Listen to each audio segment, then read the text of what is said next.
with the youngest, most daring, intrepid, gutsy, fearless host on the planet. Get ready for Jake's Takes. Here's Jake. Welcome back!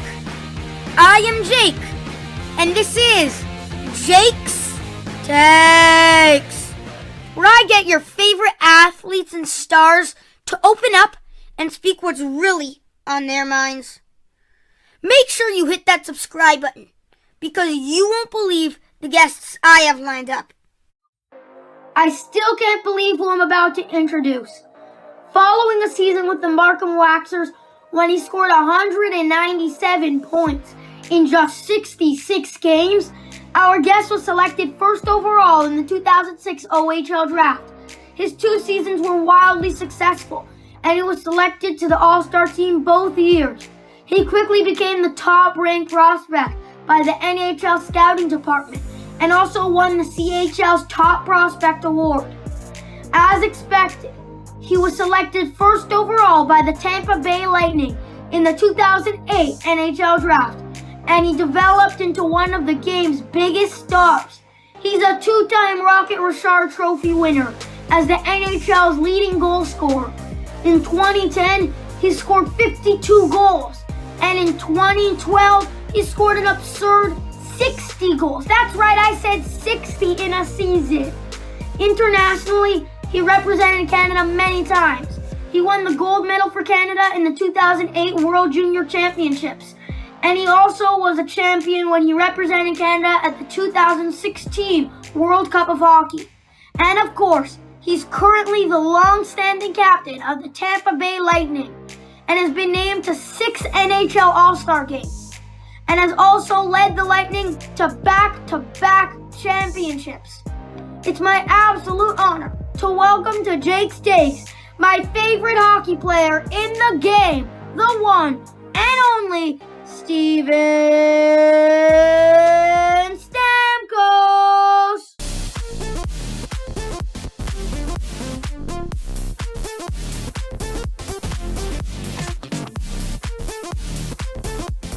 What's going on, Stammer? How you doing? I'm doing great, Jake. I need you as my hype man on the road all the time. Anywhere I go, I can have that introduction. That'd be great. I'm so down for that. I'd do that. So every kid, by the way, has the pleasure, and they look at one player and they just watch them closely. You're my guy, Steven. You've always been my guy, so mad respect for joining me today. Thank you so much for this opportunity. Oh, no problem. By the way, my cousin's a huge Ovi fan, and we used to always argue who's better, you or Ovi. And before you won the cup, he would say, "Oh, who has a cup? Who has a cup?"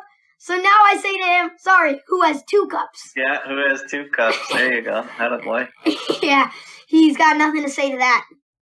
Before we talk about your Stanley Cup run, how's the summer been so far? Partying hard? Yeah, we partied hard for a while. I hadn't had a chance to get home back to the Toronto area in 2 summers now. So after we partied hard with the cup, my wife and my son, we came back to the Toronto area. So it's been great to see all our friends and family that we've missed with not having obviously been able to see a lot of them with what's going on with COVID. So it's been great to be back home and spend some time with them, and started training again with Gary Roberts and the guys there. So it's been a fun summer so far. Short, but productive. Yeah, so I saw your son Carter turn 2 last month. He already witnessed his 2 championships. Can the Leafs maybe borrow him for a season? Well, you know what? He's been my good luck charm for sure so far. Yeah, like you said, he just turned 2. He's been able to watch his dad win 2 Stanley Cups. This one was, I think, a little more special. He kind of understands what's going on a little more now. And anytime he sees the Stanley Cup, he's always pointing, "Cup, cup, daddy, cup." So it's pretty cool. We're going to have to keep winning them to keep him happy. But 2 for 2 so far, and he's been great. So you ready to talk some hockey, Stammer? Absolutely. Let's do it! So you guys had to face some real hard teams this year. You had to face the Panthers, who are much improved. You had to face the Hurricanes, who are always super tough. And the Islanders series was just insane. And then you faced the surprising Habs in the finals. Looking back, which series was the hardest? That's a great question. I think the series that was probably the most exciting to play was probably, honestly, the Florida Panthers. That was amazing hockey. It was so physical. It was two offensive teams going back and forth. Their power plays were great. You know, it was the first time we played Florida in the playoffs, so it was the battle of the Sunshine State. So it lived up to the hype. The games were amazing. It could have gone either way, but in terms of how exciting that series was, for sure. Obviously, the Islanders series went Game 7. They're a different animal. They're so hard to play against. But I think if you ask the guys on our team, they might say that Florida series was the most exciting to play. By the way, no disrespect to the Habs, but I still can't believe they were the team you faced in the Cup. Their run was magical and all, and it didn't even make sense. It was short, but a good series. No, it was good. Listen, anytime you get to the finals, sometimes it may be a surprise, but you got there for a reason. They played great. I mean, everyone didn't think they had a chance against Toronto, didn't think they had a chance against Winnipeg, for sure not a chance against Vegas, and they did it. So we knew we weren't going to take them lightly. We were surprised for sure that they made it that far, but they were a really good team. They played really hard, and it was a good series. We're glad we won it at 5. We got to do it at home in front of our fans and friends and family. So that was really exciting. Stammer, I want to ask you, what's it really like being the captain of a hockey team? Fans have this idea that the captain is the one setting the tone on and off the ice, whether it's working very hard in practice or speaking up in the dressing room. But Stammer, can you give me some real-life examples behind the scenes that you do as a captain? I mean, we all saw Kucherov shirtless. Was that the captain's idea? That was not the captain's idea, but it's an honor to wear the C in the NHL for sure. I've been fortunate to play with a lot of good captains in my career, and Vinny Lecavalier and Marty St. Louis, and you just try to learn from each guy. For me, I think I'm more of a vocal leader. I like to stand up and say things, when they need to be said. It's definitely not all the time, but there's certain moments where guys need a little push. I think you get more comfortable as you get older in the league for sure. So, there's guys that are quiet leaders that just work extremely hard.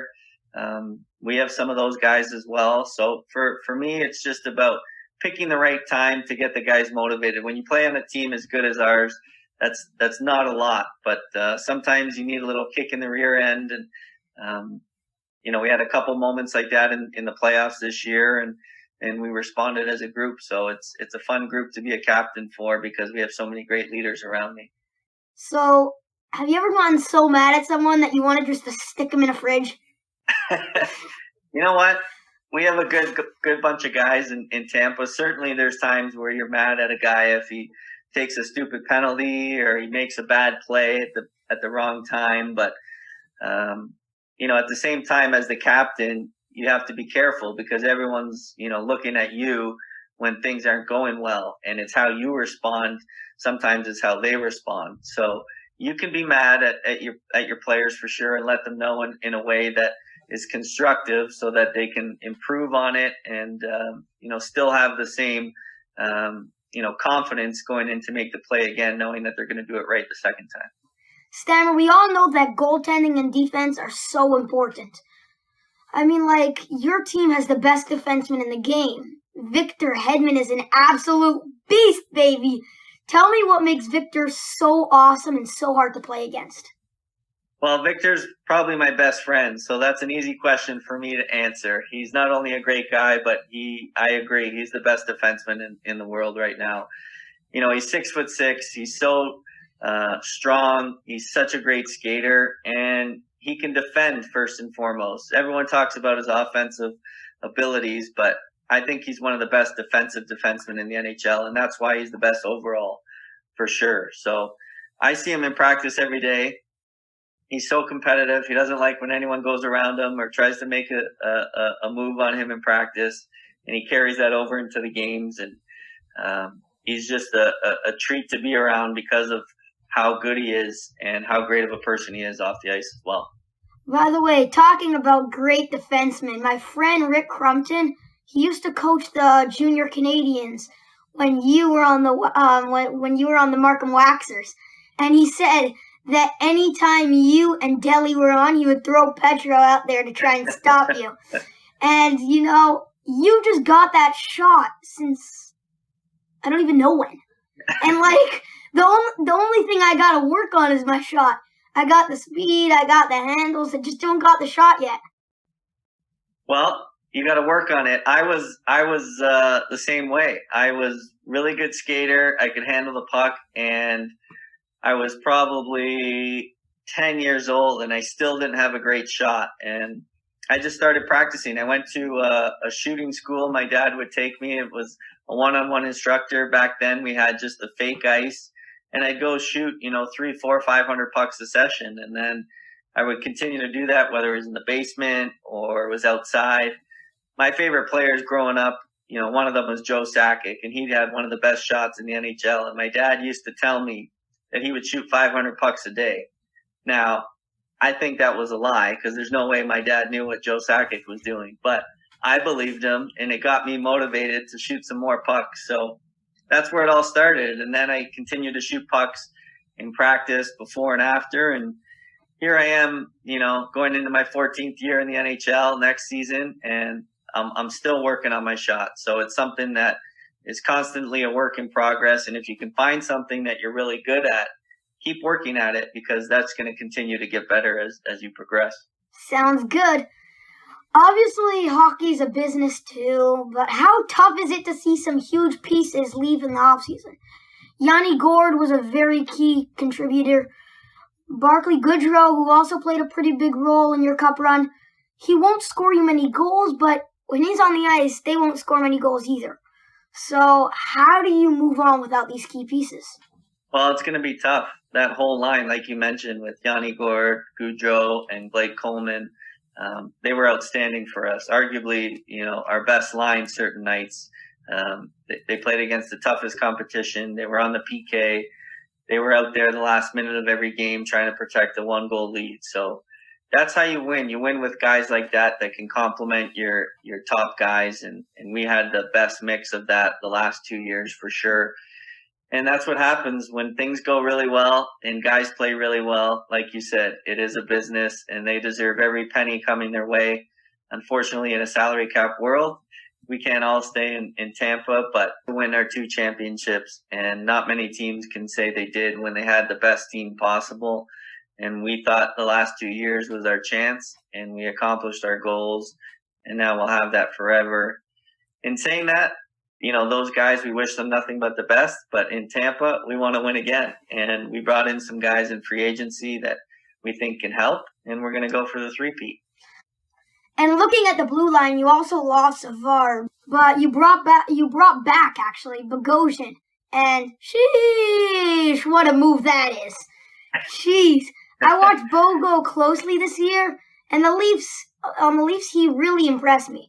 He's tough, but what actually surprised me is that he's not that slow. He's faster than I thought, and he makes a nice breakout pass too. He does. Bogo was great for us when we got him the first time we won the Cup last year. And then, things happen in free agency. I think between him and Luke Shen and Savard the last 3 years, we've had amazing right-handed, really tough, strong defensemen on our team. We lost Savard this year. We lost Luke Shen. So to bring back a guy that knows the culture in Tampa, that understands what it takes to win, he's going to fit in great. We have Cal Foote on that right side too, another young defenseman that's ready to take another step. So it's great to have Bogo back. Like I said, he was a big part of that first championship run, and he understands what we're all about here in Tampa. So we're excited to have him back. Okay, Steven, right now on Jake's Takes, it's game time. And we're playing some rapid fire. I'll ask you a bunch of short questions, and you answer them as quick as you can. Deal? Deal. Describe Henrik Lundqvist's career in one word. Amazing. Ryan O'Reilly or Nazem Kadri? Ooh, good question. I'll go with O'Reilly. Who yells at you more, John Cooper or your wife? Definitely my wife. Your most hated team in the NHL? Ooh, I would say the Boston Bruins. What's bigger, Brad Marchand's mouth or Michael Hutchinson's 5-hole? I'd say Marchand's mouth, but I scored a lot of goals on Hutch growing up, 5-hole, so it's a tight one. Which Tampa star gets hit harder, you or Tom Brady? Ooh, I'd say I get hit harder because Tom never gets hit. He's got a great offensive line. Boxers or briefs? Definitely boxers. Who has more stamina, President Biden at a press conference or Phil Kessel on the treadmill? I'm going to say Phil Kessel because he's undercover a great athlete. What would you rather put on, 30 pounds or a Buffalo Sabres jersey? Ooh, I think I'd probably put on 30 pounds. Sid the Kid or Alex Ovechkin? Ooh, I got to keep it with my Canadian buddy, Sid the Kid. We got a winner! Steven Stamkos with a slick performance of rapid fire. You put that baby bar down like a seasoned pro. Stammer, were you nervous? I didn't know what you were going to throw at me, so I was a little nervous. By the way, do you have Carter there? Because that would be cheating. Oh, no. Carter's in bed. 7:30 is his bedtime, so. Okay, just making sure you're not cheating. We don't want an Astros repeat. Okay, Stammer, just 2 more questions before I let you go. Hoping that's cool. Yeah, of course. Okay, Steven, on behalf of Leafs Nation, it's my obligation to finally get to the bottom of this. In the summer of 2016, everyone was saying, Stamkos to the Leafs is actually going to happen. Or, it's time for 91 to come home. Leafs fans were all hoping this would actually be true and you would come home. But tell me, Stammer, was it even close? Was it really on the table to sign with the Leafs? Give me the juice! You want the juice? I did. I met with the Leafs. That was no secret for sure. But I think all along my heart wanted to stay in Tampa. We had just come close to winning a Stanley Cup. At that time, Toronto hadn't even had Austin Matthews or Mitch Marner, so it was a little different situation for me. I wanted to win a Stanley Cup with the team that drafted me in Tampa. Obviously, I'm glad I stayed and it worked out. But I definitely had some interest in Toronto at that time. But deep down, I knew I was going to stay in Tampa. Also, tell me as honestly as you can what you see when you look at the current Leafs team. As a player in the NHL, do they scare you? Because everyone writes about how explosive they are, but they just can't get it done. What's the deal with this team? Well, I see some similarities to what we went through in Tampa. And that's not necessarily a bad thing. I think sometimes you have to go through some adversity and realize what it takes to win, because now that we've won these 2 Stanley Cups, you realize it's the most excruciating, toughest thing to do.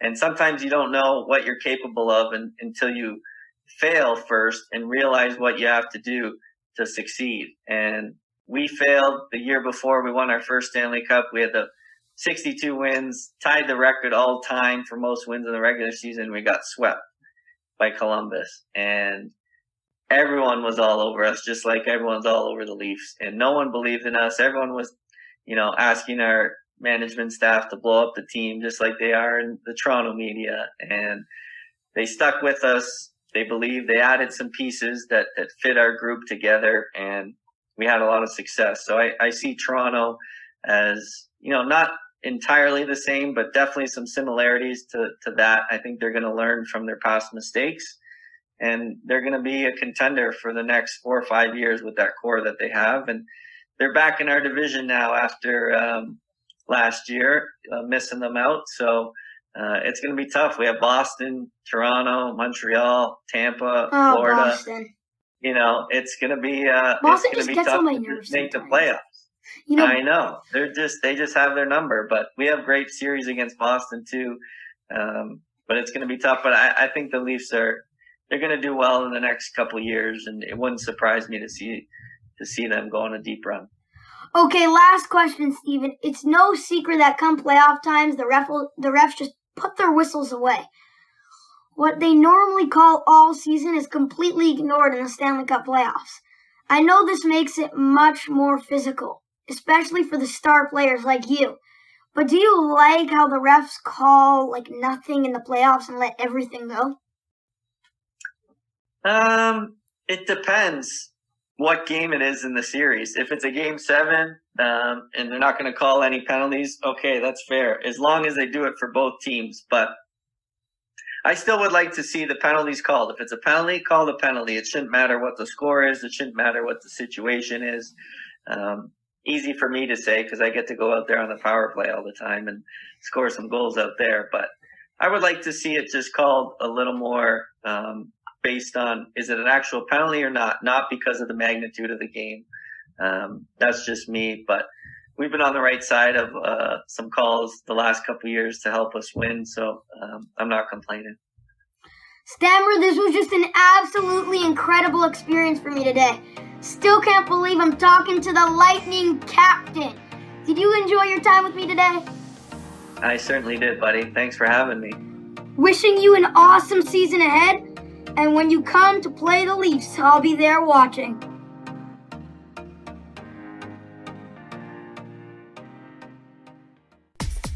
Hey guys, you won't believe the guest I have next week. Make sure you hit that subscribe button so you don't miss out.